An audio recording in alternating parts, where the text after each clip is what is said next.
Welcome back to Mark's Name Joe. We are Joe. That should be our new hashtag. Hashtag We Are Joe. We are Joe. Let's start it. So we're getting into our reactions from Payback, which was last night. And it started out on the pre-show we had Liv Morgan and Ruby Riott, who apparently are now called the Living Riot, versus the Iconics. But what did you think about the match, Joe? I thought that it would have been good if I remembered that the pre-show was on. It's an honest answer. I actually turned on the pre-show, I think 2 minutes before this match started.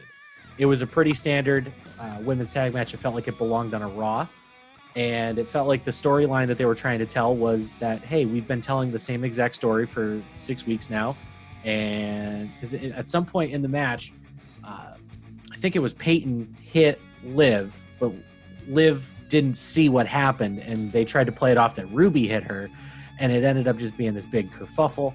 Anyway, the good guys ended up winning. Liv and Ruby got the win, and they named themselves Living Riott, and then we can all move on to the regular card of the show. Neither of us made a prediction for the match, so we're all square currently. We then started out the show with a pretty decent match between Apollo Crews and Bobby Lashley for United States title. What did you think about that one? New champ. It's exactly like I called it. Lashley picking up the W, picking up the U.S. Championship. And I like that strap on him because the Hurt Business is there. I like the Hurt Business a lot. And I like the way that they're going with this story. And the match actually was really good. I actually enjoyed this whole entire match. It was excellent. There was lots of energy. There was just enough of the outside interference getting in Apollo's way. And then, as seemed to be a theme, because there was another finish on the show later that we'll get to, badass submission finishers. Because, you know, I really don't like that they're calling the full Nelson the full Lashley, but I really like that after he cinched it in, he dropped down to the ground with body scissors. So there was nowhere for Apollo to go. I loved that finish. You and I both, I believe, predicted that Lashley would come out with the belt. Absolute right decision. Belt looks great on him. Excited to see what he does with it. And then we moved on. Oh, yeah. We move on down the card. We get to the Big E and Sheamus match.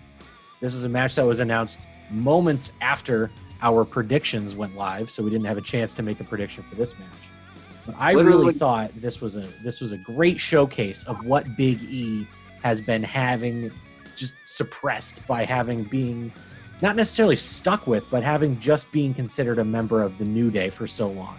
He has so much talent, so much fire, so much energy that I'm so glad that after the match, he was getting in Graves' face, demanding that he tell the people what's going on, demanding that he put him over on the mic.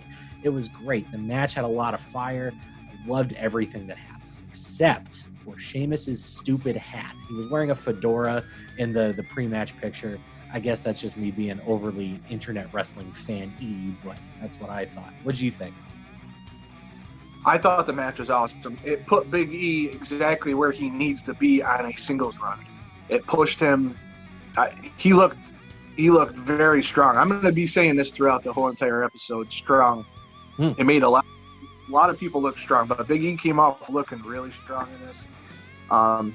Sheamus seems to be only there to be a placeholder to help people get over, and that's fine. But at this stage in his career, I think Sheamus might even want that to be the case. Yeah, and I'm perfectly fine with that because Big E deserves it. He looked great. It looks like Vince is really high on him, so that push in this whole entire match was great. Where do you think Big E goes from here? Oh, man. Does he go right into that Intercontinental title picture? Does he have another – does he face Baron Corbin next and then move into the IC picture? Like, what's going on? What do you think? It's so hard to say right now because the IC title picture is packed. I think eventually it's going to happen. I think that we're going to see Big E feuding maybe after last Friday, feuding maybe with The Miz, maybe Morrison, to keep pushing this. I could totally see a Miz Morrison versus Big E match down the line, like a, handicap type match. So right now, all we know is SmackDown is packed, absolutely with talent. Everybody feels like they're about the same level too on the card. Everybody feels like anybody could just out of nowhere rise up. And I think this is going to be Big E's chance to do so. I agree with you. Yep. But our next match was Corbin and Riddle. Yes, that we got to predict that one. We did. We did. That was a good one. Corbin versus Riddle. It was pretty much the match I thought it would be. I did make a note here about something Corbin said to Riddle, which was, he is a failure in the ring and a failure at home. That was tasteless. It was tasteless, and the look on Riddle's face was priceless. Yeah. I wonder if Riddle knew that line was coming. Knowing Vince, probably not. It was probably thrown at him just to get his reaction. The match was great. Riddle went over with a floating bro flip. Mm-hmm. And it was a pretty standard match, but I actually enjoyed the match. Corbin looked good. Riddle looked good. What did you think? I just like you said, it was pretty standard, and everybody looked good in the match. I think this does a very good job of elevating Riddle now that he's actually beaten somebody that's fairly established on SmackDown's roster. Granted, he's beaten AJ, but that was kind of like a shock on his first night, and AJ even kind of tried to put him down, saying that like he didn't understand what he was getting into. It was kind of thrown at him. Either way, Riddle's looking pretty good.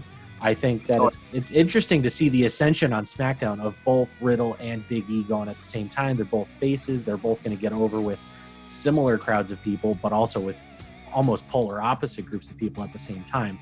So it'll be interesting to see where everything goes. Oh yeah. The next thing I've got noted here is Sasha and Bayley versus Shayna and Nia. It just feels like this was flying by because I felt like Payback in general was just sequenced very well. I thought the show flowed incredibly well. And so this match, I'm going to say, was my match of the night.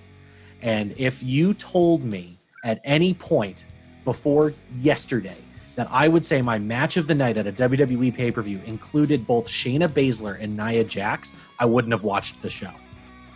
But this match was very good. And I thought everybody's strengths got played to. The story that they're trying to tell got played to. It was done very well. It showed plenty of dissension with Sasha and Bayley, which Sasha is actually putting forward on Twitter today. She even tweeted, "I didn't tap." But the closing shot of that match was amazing, of Shayna Baszler choking out Bayley with Sasha's arm. It was awesome. It really put over Shayna as she puts it, submission magician, and it really, really elevated her. I mean, it's weird. There were reports weeks ago that Vince was done with Shayna Baszler, and it seemed like she had a rocket strapped to her. She buried pretty much the entire women's division in one night on Elimination Chamber by just running right through them on her first like real official night on the main roster, it felt like. And then she gets to Becky Lynch, doesn't quite do it, and then just really fell off the face of Raw. So it's great to see them pick up the win.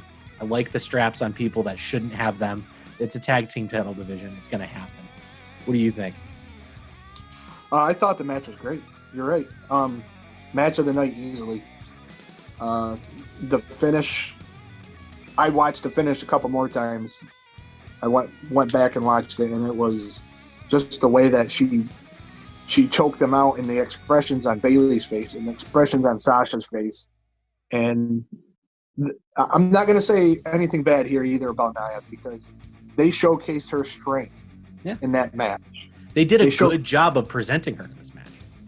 And there was a point in that match where Shayna looked at Nia and said, "We can win this." And I almost marked out at that spot because they just went right after it. And that's what they needed to do.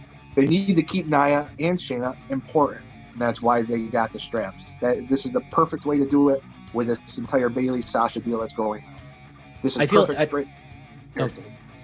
feel like something that's also going to get overlooked by a lot of people is now that Sasha and Bayley aren't there anymore in that tag title picture, they're just going to be on SmackDown. So this also elevates two Raw superstars who can now challenge Asuka whenever they eventually lose the belts and implode. So let's keep moving on to another great match. Looks like my battery's running low. Might need to run upstairs and get my charger. Hold on, let's see how long it says. Yeah, cut it out right now if you want. It says I have 16 minutes left. Is like my video and audio coming through fine? Yeah, it's been a little breaky here and there, but you sounded fine. Okay. Let's just try to get through this then in the next couple minutes then. 3 left, and yeah. So let's move on to the next match, which was Keith Lee versus Randy Orton. And that match was so satisfying to watch. So satisfying. What do you think? I think that they did exactly what I said was going to happen. They needed Lee to come out looking like a star, and he beat Randy Orton on a big pay-per-view. Well, big pay-per-view. Still pay-per-view. Yep. And he beat him with a spirit bomb, one spirit bomb, and out of nowhere, might I add.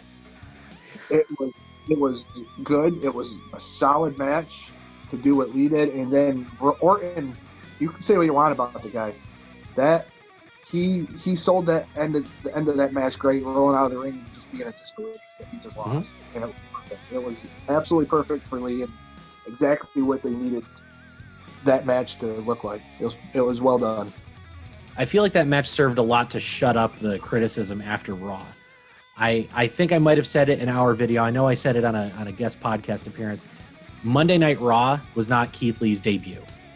Keith Lee's debut was at Payback against Randy Orton. He came out. The gear was better. It wasn't perfect. It was better. The music is what it is. WWE doesn't want to pay royalties to CFO money. That's fine. That's unfortunate, but that's fine.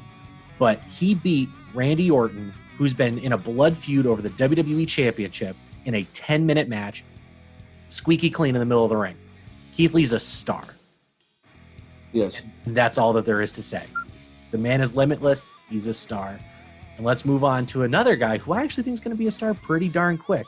And that's the Mysterio family of Dominic and Rey against Rollins and Murphy.